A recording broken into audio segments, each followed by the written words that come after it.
10 बार जोर से बोलूं, आप भी बोले जोर जोर से, एकदम खून गर्म हो जाए, आप बाहर निकले, आपको लग रहा है कि आप कुछ भी कर सकते हैं, आधे घंटे बाद लग रहा है अरे हम तो वैसे के वैसे हैं। एक तो वो मोटिवेशन है जो आधे एक घंटे वाला होता है, उसमें मेरा कोई इंटरेस्ट नहीं है, ना मैं वैसा मोटिवेटर बनना चाहता हूं। असली मोटिवेशन कहां से आता है? एक तो असली मोटिवेशन ऐसा नहीं होता कि 1 साल में एक स्पीच सुनी, 1 साल के लिए मोटिवेट हो गए, नहीं। असली मोटिवेशन आता है जिंदगी की जरूरतों से, आसपास से, डेली लाइफ से आता है। और डेली लाइफ से मोटिवेशन चाहिए तो क्या करना चाहिए? ये मैं 3-4 टिप्स दे रहा हूं, आप सब इसको फॉलो करें, आपको डीमोटिवेशन कम से कम नहीं होगा। एकदम आराम से जिंदगी जीनी है, दुखी होना ही नहीं है। सबसे पहली बात, अपने आप से इतनी उम्मीदें नहीं पाल लेनी है जो पूरी नहीं हो सकती। और मैं आमतौर पर जब मोटिवेशन के लिए कोई मुझसे कहता है ना, मैं कहता हूं बच्चों को मत बुलाइए, उनके पेरेंट्स को बुला लीजिए। पेरेंट्स को समझाना ज्यादा जरूरी होता है कि बच्चों से इतनी उम्मीदें ना पाल लें कि बच्चों को जीना मुश्किल हो जाए। पेरेंट्स की एजुकेशन ज्यादा जरूरी है। भाई मैं देखता हूं मेरा बेटा पढ़ने में ठीक है, बहुत तोप नहीं है, मैं चाहता भी नहीं कि तोप बने, ठीक से पढ़ ले, मस्त रहे एकदम। पर हमारे गरीब मोहल्ले में कुछ बच्चे तोप हैं, उनके माता पिता रात दिन लगे रहते हैं, मम्मी फिर से 10th क्लास कर रही हैं, पापा भी 10th क्लास कर रहे हैं, बच्चा भी कर रहा है, रात दिन माँ बाप भी पढ़ा रहे हैं उसको, बच्चा भी पढ़ रहा है, पूरी फैमिली 10th क्लास कर रही है। और बच्चे के 10th क्लास में 99.8% मार्क्स, उसके बाद भी दुखी, 0.2 क्यों नहीं आए? और हमारे वाला 50 में खुश रहता है कि बहुत आगे, काफी है, इससे ज्यादा क्या करेंगे? अगर आपने बच्चों से इतनी उम्मीदें पाली, इतना कंपटीशन में उलझा दिया, बेटा तुम्हें फर्स्ट आना है, टॉप करना है, 100% लाना है, ये करना है, वो करना है, आपका बच्चा कितना भी टॉप कर ले, वो कभी खुश इंसान नहीं बन पाएगा। और पेरेंट्स के लिए सबसे जरूरी होना चाहिए कि आपका बच्चा खुश रहे, ठीक इंसान बन जाए, आपके बुढ़ापे में आपकी चिंता कर ले, मन ही मन आपसे नफरत ना करने लगे। जब मेरे पास बच्चे अकेले में आके बात करते हैं, कभी कभी रोते हुए बोलते हैं मुझे अपने पेरेंट्स से नफरत है, नफरत। उन्होंने मुझे एक मशीन समझा अपनी इच्छाएं पूरी करने के लिए। मेरा मन था ये करने का, धमका धमका कि ये फील्ड दिलवाई जो फील्ड मेरा स्वधर्म है ही नहीं। मैं रोज पढ़ता हूं रो रो के, मेरा मन नहीं करता पढ़ने का क्योंकि मेरी फील्ड थी ही नहीं। इसलिए आप सबसे कह रहा हूं, हर व्यक्ति हर काम नहीं कर सकता, पर हर व्यक्ति कुछ ना कुछ अच्छा कर सकता है। और वो कुछ ना कुछ अच्छा क्या है? जो आपका स्वधर्म है। इतनी उम्मीद मत पालिए। मसलन क्रिकेट भारत का शौक आजकल सब लोगों को हो गया है, लाखों बच्चे क्रिकेट खेल रहे हैं गली मोहल्ले में, सबको आईपीएल में आना है, सबको भारत की टीम में आना है।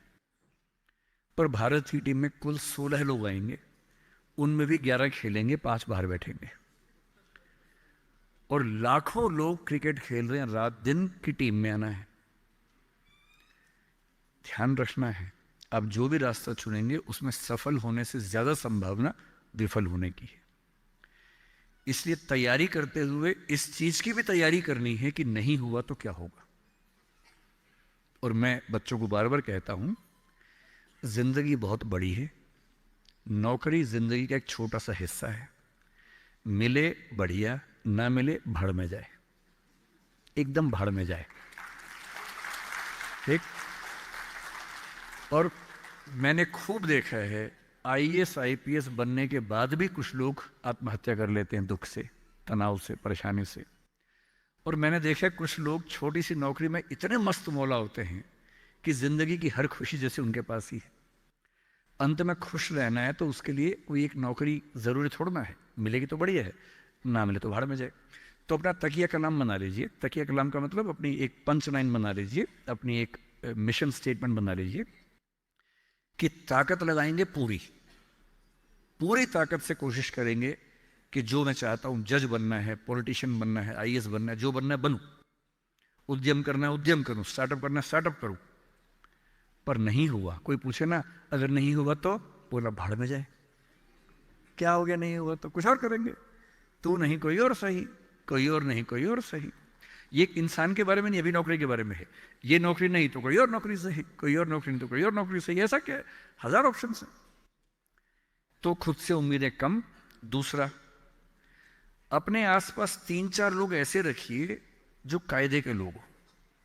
आपके जो दोस्त होते हैं ना, जो सबसे अच्छा दोस्त है वो पूरा दोस्त नहीं होता, थोड़ा सा दुश्मन भी होता है। हर दोस्त दोस्त और दुश्मन का पैकेज होता है।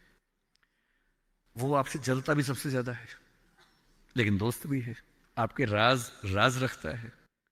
आपके पेरेंट्स को वो सब नहीं बताता जो पेरेंट्स पूछते हैं उससे, क्योंकि आप भी नहीं बता रहे उसके पेरेंट्स को। एक म्यूचुअल अंडरस्टैंडिंग है। लेकिन जब दोस्त ऐसा होता है ना कि दूसरा दोस्त सफल हो जाए तो हमें जलन होती है, ईर्ष्या होती है, जो कि नेचुरल है। दुखी नहीं होना है। कोई दोस्त आपको पूछे अगर मैं सिलेक्ट हो गया तू नहीं हुआ तो जलन होगी, झूठ मत बोलना, बोलना हाँ होगी, नॉर्मल है, सबको होती है, मुझे भी होगी। लेकिन इतनी नहीं होगी कि मैं तेरे खिलाफ कुछ काम करना चाहूं। थोड़ी होगी, ह्यूमन बीइंग हूं, ह्यूमन साइकोलॉजी है, तो मैं उससे कैसे बच सकता हूं। अपने आसपास 3-4 ऐसे लोग रखिए जो जनरली पॉजिटिव रहते हों, मनहूस ना हो। ये दुनिया मनहूस लोगों से भरी हुई है। आप कुछ भी करने लगेंगे, आप कहेंगे मैं सोच रहा हूं कि अपना काम शुरू करूं, लोग कहेंगे अरे पागल मर जाएगा, अरे पागल, तेरे खानदान में किसी ने किया आज तक, अरे तेरे बस की बात नहीं है, अरे छोड़ दे, तुझसे होगा ही नहीं, मैंने पहले ही कहा था नहीं होगा। इन मनहूसों से दूर रहिए। ऐसे 2-4 लोग जो थोड़ा पॉजिटिव हों और सोच समझ के सलाह दे। जैसे आप कहें कि मैं सोच रहा हूं कि मैं आईएएस की तैयारी कर लूं, आपका दोस्त कहेगी देख भाई मैं तेरे साथ हूं, सपोर्ट करूंगा, लेकिन ये 3-4 बातें हैं, पहले सोच लो, इन बातों पे अगर ठीक लगे तो आगे बढ़ो, क्योंकि लंबी स्ट्रगल है। हाँ, स्ट्रगल करोगे तो मैं साथ में हूं, कोई दिक्कत नहीं आएगी। तीसरा, छोटे छोटे टारगेट्स, छोटा छोटा कंपटीशन जीवन में रखिए। एक लंबी यात्रा एक झटके में नहीं होती है, बहुत छोटे छोटे टारगेट से पूरी होती है। जैसे मैं रोज 8 घंटे पढ़ूंगा, आज मुझे इतना सिलेबस कर लेना है, उतना कर लीजिए। एक टाइम टेबल बना लीजिए। टाइम टेबल हमेशा पूरा नहीं होता है, वीक में 5 दिन पूरा हो जाए सही है, 2 दिन नहीं होगा। क्योंकि इस उम्र में क्या होता है कि 5 दिन पढ़ लिए, 6 दिन जा रहे थे, किसी को देख के अच्छा लग गया, अब उसी की याद में खोए हुए हैं, पढ़ाई नहीं हो रही है। तो वो भी करना है ना, इंसान बने रहना है, मशीन नहीं बनना है। तो 5 दिन पढ़िए, 6 दिन मोहब्बत का रखिए, दोस्ती का रखिए, खेलने का रखिए, और इन सब चीज़ों को मैनेज करते हुए एक अच्छी लाइफ के साथ अगर टारगेट्स लेके चलेंगे, छोटा छोटा कंपटीशन अपने दोस्तों के साथ करते हुए आगे बढ़े, तो मोटिवेशन आमतौर पर बना रहता है। और जब जब डीमोटिवेशन ज़्यादा होने लगे तो मेरे जैसे किसी की बात सुन लीजिए, 1-2 घंटे के लिए गुब्बारा फूल जाएगा, और 2 घंटे के लिए अगर उस फेज से आप निकल गए तो चीज़ें ठीक रहेंगी।